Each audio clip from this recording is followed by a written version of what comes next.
नमस्कार विद्यार्थियों, बच्चों। आज मैं आप लोगों के लिए कक्षा 10वीं की हिंदी पाठ्य पुस्तक लोक भारती से पाठ 6 गिरधर नागर बताने वाली हूँ। इस कविता की कवित्री बच्चों संत मीराबाई जी हैं।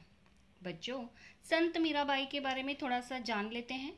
इनका जन्म सन 1516 में राजस्थान के जोधपुर में हुआ था। इन्होंने बचपन से ही श्री कृष्ण को अपना पति मान लिया था। श्री कृष्ण उनके परम आराध्य थे। आप कृष्ण भक्ति शाखा की हिंदी की महान कवित्री हैं। आपके पद श्री कृष्ण भक्ति से परिपूर्ण होते हैं। आपका विवाह उदयपुर के महाराणा भोजराज के साथ हुआ था। कृष्ण भक्ति में नाचना और गाना राज परिवार को अच्छा नहीं लगा, अतः उन्होंने विष देकर उन्हें मारने का भी प्रयास किया। आप गृह त्याग करके मंदिरों में घूम घूम कर अपने भजन भी गाया करती थी।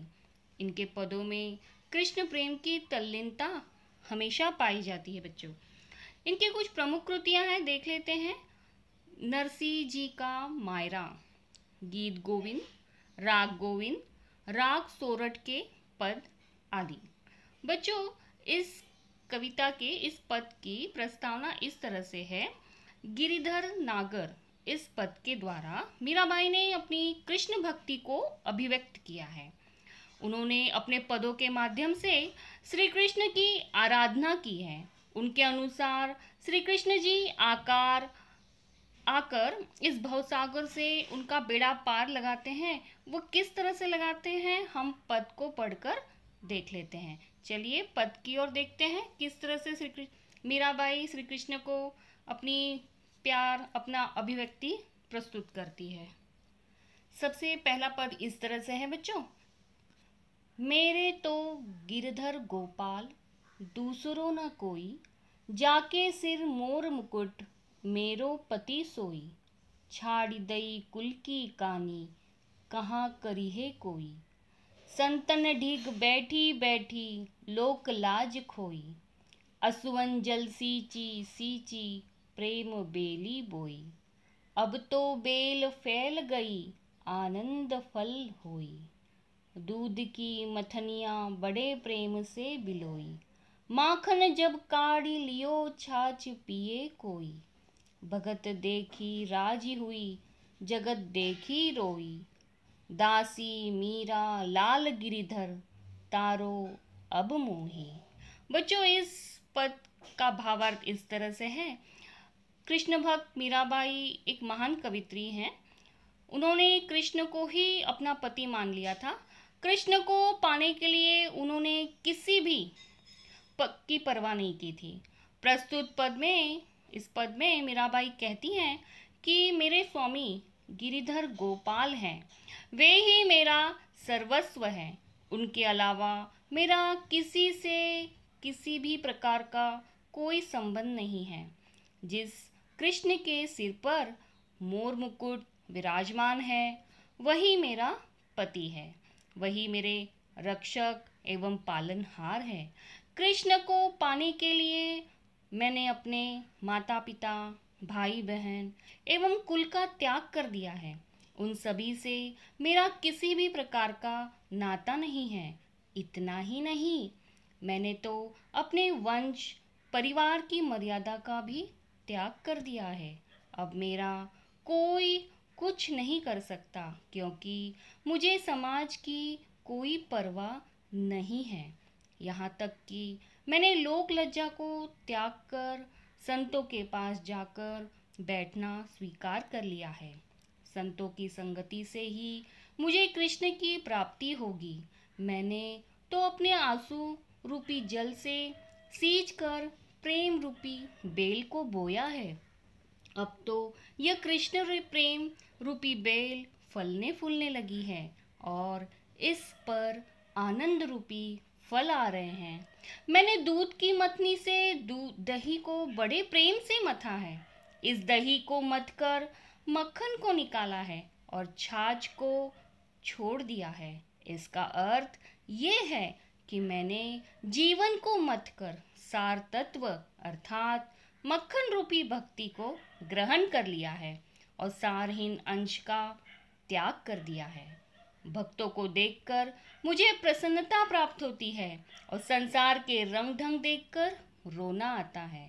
मैं तो कृष्ण की दासी हूँ।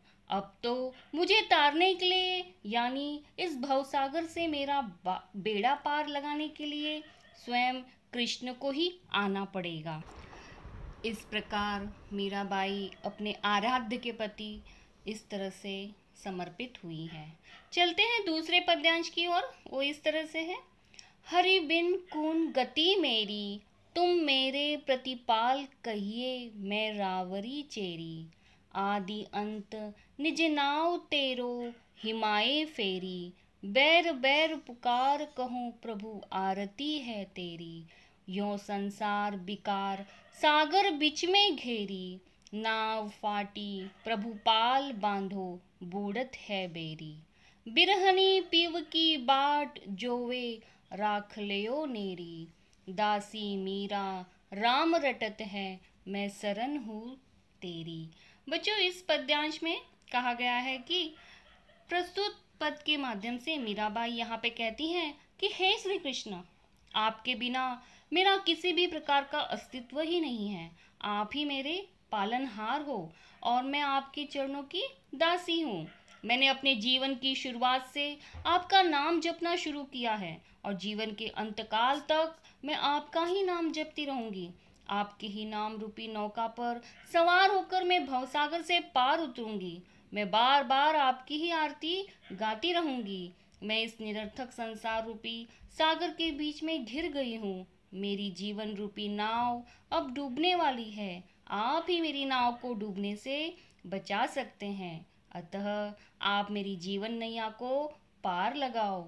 मैं तो आपके विरह में विरहणी होकर जीवन बिता रही हूँ।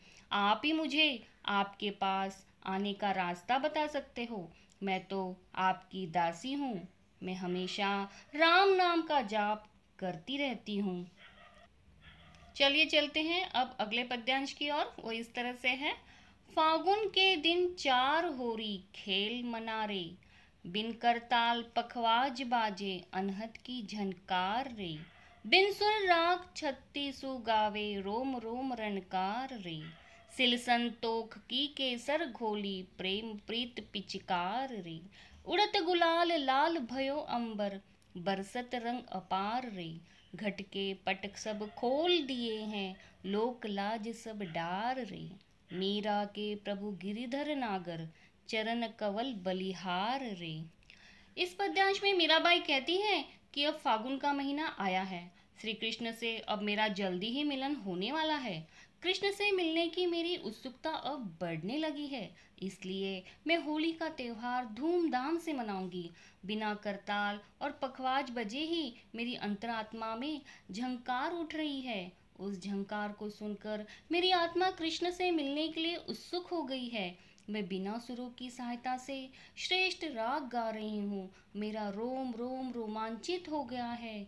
मैंने शील व संतोष रूपी केसर घोलकर प्रेम रूपी पिचकारी बनाई है। आसमान में गुलाल उड़ रहा है, जिसके कारण आसमान लाल रंग का हो गया है। चारों ओर प्रेम रूपी रंग फैल गया है। मैं कृष्ण मिलन के लिए इतनी भाव विभोर हो गई हूँ कि मैंने लोक लज्जा की परवाह करना छोड़ दिया है। श्री कृष्ण ही मेरे गिरधर नागर है। वे ही इस भाव सागर से मेरा बेड़ा पार उतारेंगे। इसलिए मैं उनके कोमल रूपी चरणों पर अपने आप को निछावर कर दूंगी। इस तरह से सभी पदों में मीरा जी की उत्सुकता, उनका मिलन, आशा, प्रतीक्षा के सभी भाव, सभी कुछ अनुपम है। बच्चों, उम्मीद करती हूँ कि आप लोगों को ये कविता समझ में आ ही गई होगी। तो फिर मिलते हैं अपनी अगली वीडियो में। तब तक के लिए धन्यवाद।